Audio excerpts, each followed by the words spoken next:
искам да ви поздравя най-напред с настъпващата астрономическа пролет.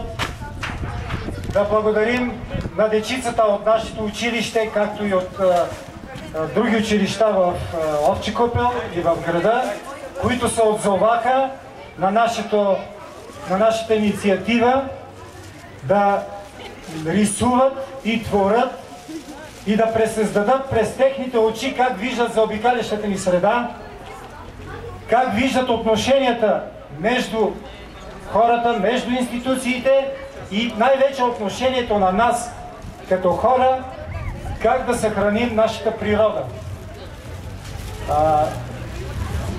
В момента вие виждате, че текат рисунките на нашите художници. След малко ще започне комисия, която да оцени най-добрите от тях, първите 3, за които има специални награди. И те са DVD плеер, MP3, не знаят децата за какво става дума, и радиочасовник. Всички участници, останали участници, за тях също има специални награди.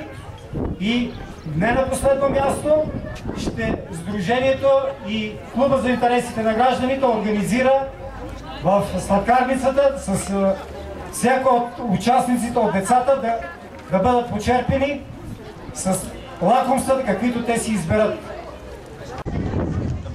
Давам думата на водещите, нашите симпатични Таня и Валю.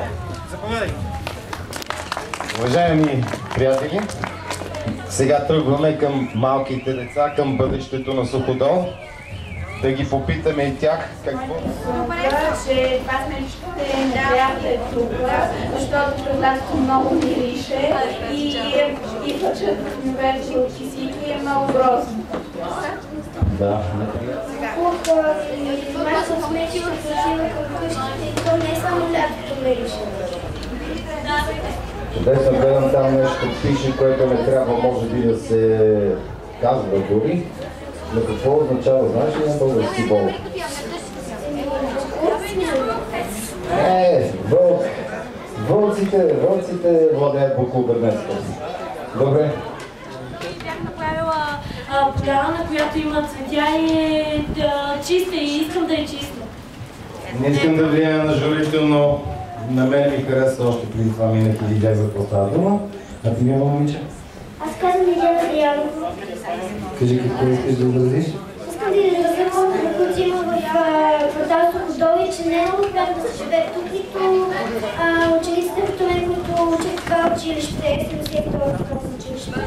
Не е много приятно, като се обърнали навсякъде да виждаме капуци, навсякъде да видище и цял ден за тия клас да стаеш, като не е много хубаво да изгледаш да гледаш капуци. А кой мисли, че смята, че трябва да те чуе и да помогне на Суходол и на вас децата тук? Меса? Кой кмет? Бойко Борисов? Добре, това Бойко, чули за какво става дума? Не трябва да има сметищен Суходол. А това да? Не ми трябва да е чисто. Добре, прекрасно. Да видим по-нататъка. Ето тук. Има ли въздух още? Има. Ето, има и още въздух. И ще има. Кажи, моето момиче, как се казваш? Елиза. Елиза, кажи какво искаш да изразиш с тази прекрасна рисунка, която виждам тук? Аз искам да чисто навсякъде, да не се веят боклуци по улиците, тук да не правят смешно, да ни смърди постоянно. Чудесно! Ето тук още едно дете. Прави! Кажи какво искаш да направиш с тази рисунка. Само това е чак плакат даже.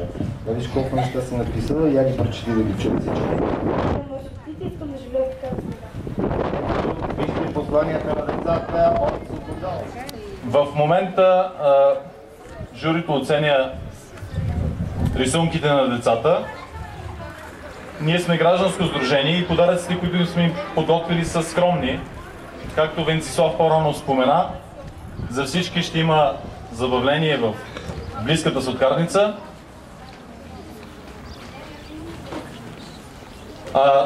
Три от най-добрите рисунки ще бъдат наградени.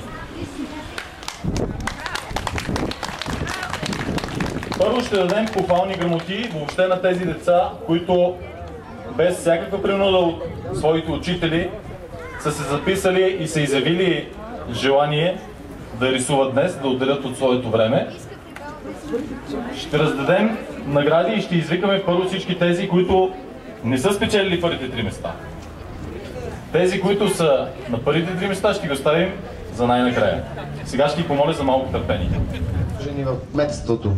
Да, разбира се, ще направим опити да направим изложби в различни институции, в Министерство на екологията, в кметството, разбира се, и не на последно място и в Народното събрание. Крайно време народните избранници да знаят какво става в Суходол. Не, че не знаят.